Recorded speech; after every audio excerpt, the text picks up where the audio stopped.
in terms of the powers or the responsibilities that Mr. Phiri has, is he empowered to allocate or deploy services or allocate sites?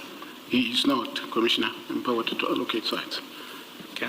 And we've had evidence from other persons like Commissioner Faro, Deputy Commissioner Spies and Police that indeed he was not so authorized. Yes. You confirm that. Okay, I don't need to go there. Now, were you aware of these deployments? I was not aware of this deployment, but at the time when it happened, I must inform the Commissioner that I became aware of deployments involving Gubis late in 2024, around December. When I received a call from Gubis, and the call was about them complaining that they have been rendering ad hoc services. It's almost 7 months. They have not been paid. And I asked the caller as to which ad hoc services are you talking about? How did it happen that you are involved in ad hoc services, right? And you do not get paid, yet from where I am sitting, every service provider who is involved in ad hoc services, which were processed procedurally and formally, right, is not complaining about payments because the ad hoc services are paid from the department that has requested those services. And his explanation was that, yes, when they instructed us to deploy on the sites, they informed us that they are going to pay for the services. And I posed a second question to the caller. Then why did you not make my office aware, right, of these deployments?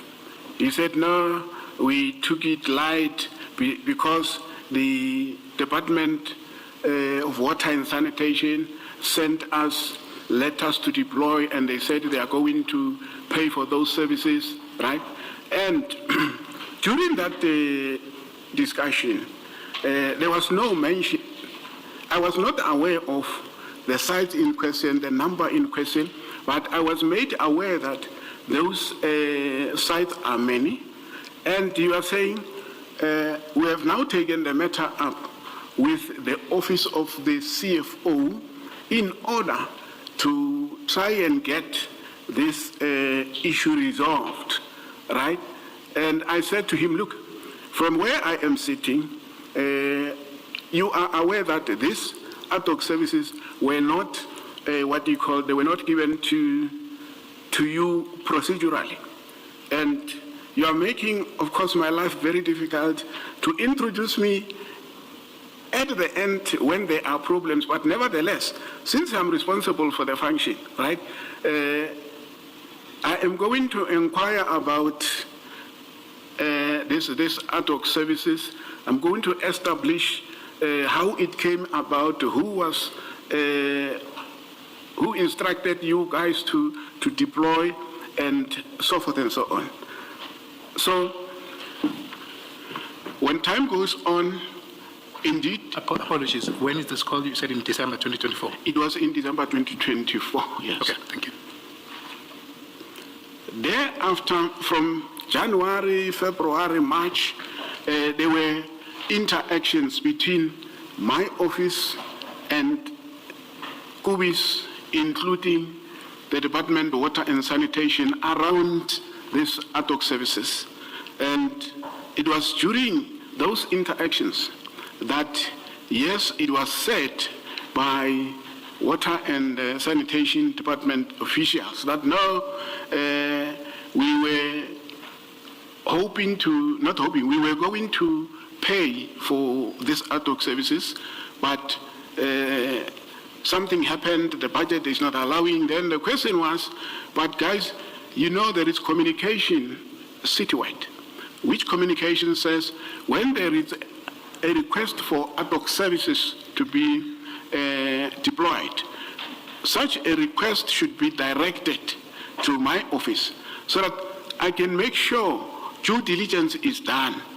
And for the purpose of the commission, due diligence, I meant the requesting department would send me an email, for example, requesting ad hoc services.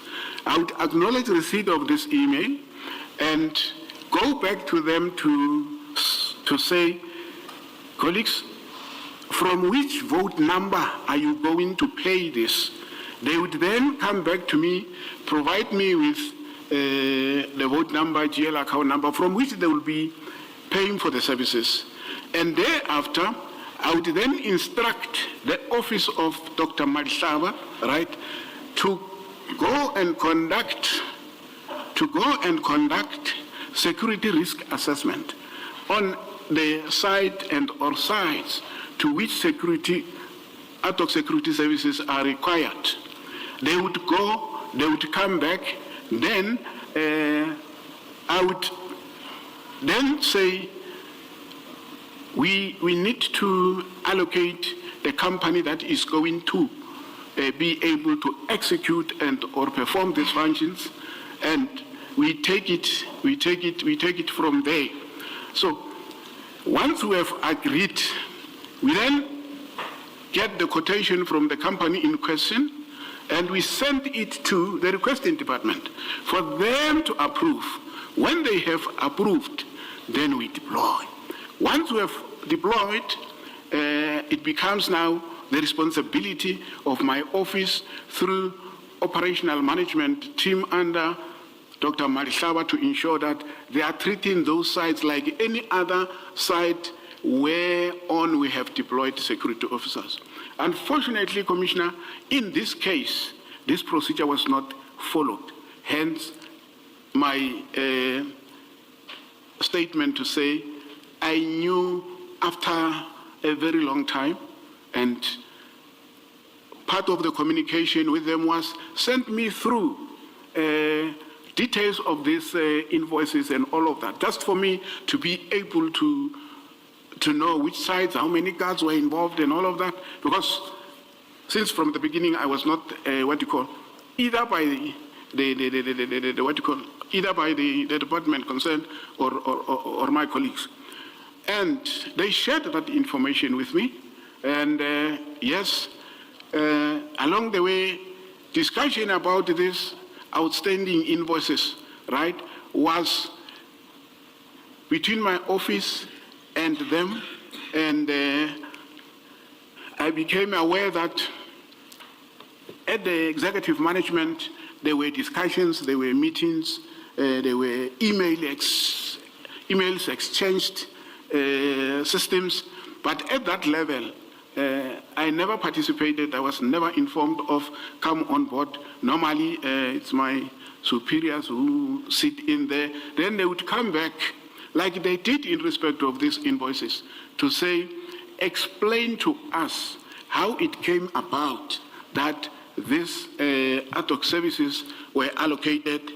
And in my explanation, I said exactly what I'm telling the commissioner. It was in black and white to my superiors.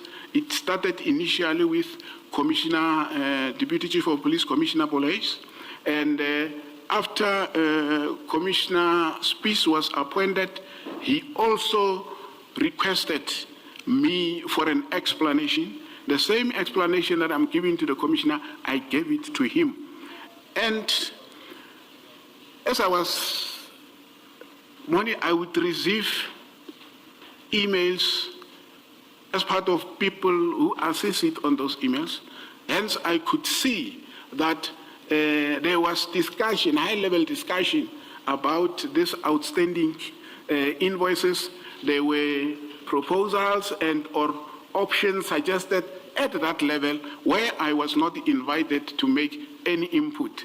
Such emails, unfortunately, due to the fact that I'm not having access to my office, I cannot avail to the commissioner now, but I made a commitment. I can avail them as part of my evidence to the commissioner afterwards. Thank you. Director Malatji, good afternoon. Good afternoon. Do you remember what the question was? Do you remember what the question was that Advocate Sikhakhane asked you?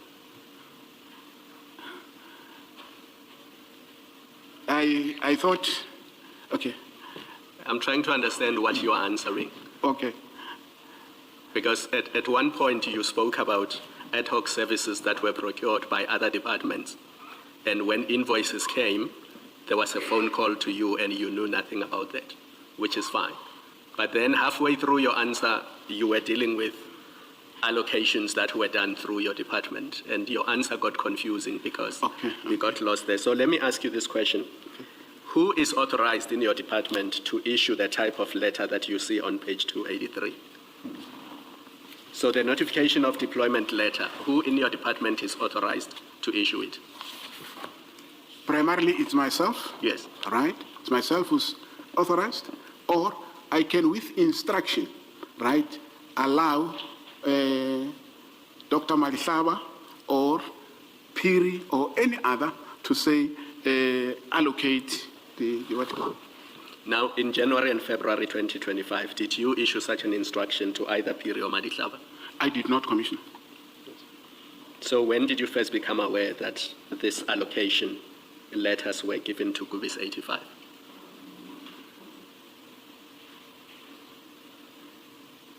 To be quite honest, I don't have the exact date, but it's now recently. No, it can't be now recently because in March 2025 you knew that these letters had been issued. Okay, thanks. To Gubis. Yeah, thanks for that. Don't thank me. It means you're not answering truthfully. You just said you only learned recently. When I corrected you, then you thank me. Okay. I want you to concede that on the 12th of March, 2025, you knew that sites had been added for ad hoc services. Yes, I know. I knew. Yes. And I don't want to go further ahead because I know Advocate Sikhakhane is still coming to that part. Okay. I will ask my questions when we get there. But focus on the question that is being asked so that your evidence is structured. Okay, thank you. Thank you. Thank you, Commissioner Mare. Commissioner Khumalo.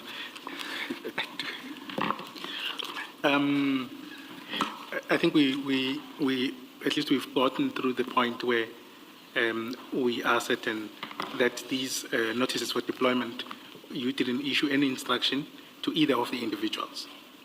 But there are two preceding points that I would like us to go through. One is, how does this ad hoc work? We are getting very sort of not so clear answers about how does it work practically. When does the need arise for ad hoc services outside the normal services? And in relation, my worry is in relation to sites that are already subject to SLAs, how do ad hoc services come in? Can you just explain to me? And obviously this is part of your responsibilities as a manager and as a director for those services.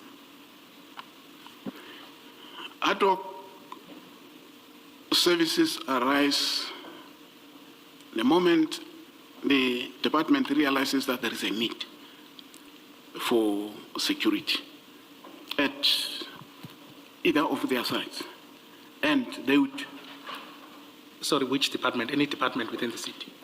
Just give us details properly, okay. Yeah. Any department within the city, the moment it realizes that they need security outside the ones that they are having, right, it becomes ad hoc security services.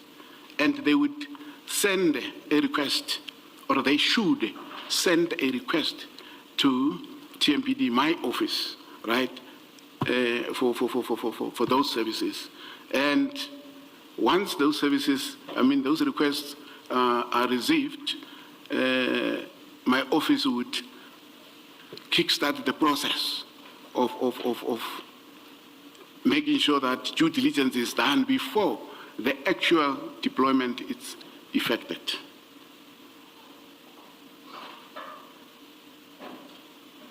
So due diligence, Commissioner, would include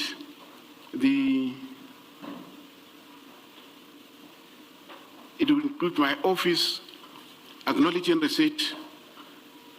I would instruct the operational team to do the security risk assessment, and once they are done with that, I would identify, right, a need for a GL account from the department to commit that they will be responsible for the payment of that ad hoc security services that they are requesting. And I would go back to them to say, kindly provide GL account from which the services would be paid for the period that you are requesting. They would do that. And also the issue of, we will then get the quotations and get them to sign, approve those quotations. Once this process is done and we deploy, identified and approved by the department, I must make a mention that ad hoc services is the responsibility, payment thereof is the responsibility of the department that is requesting ad hoc services. Thank you. And where you would... Mr. Malatji, I'm noticing that your afternoon answers are very long. Can you please try to shorten them? Okay. Thank you. Yes, Mrs. Kagan. Thank you, Chair.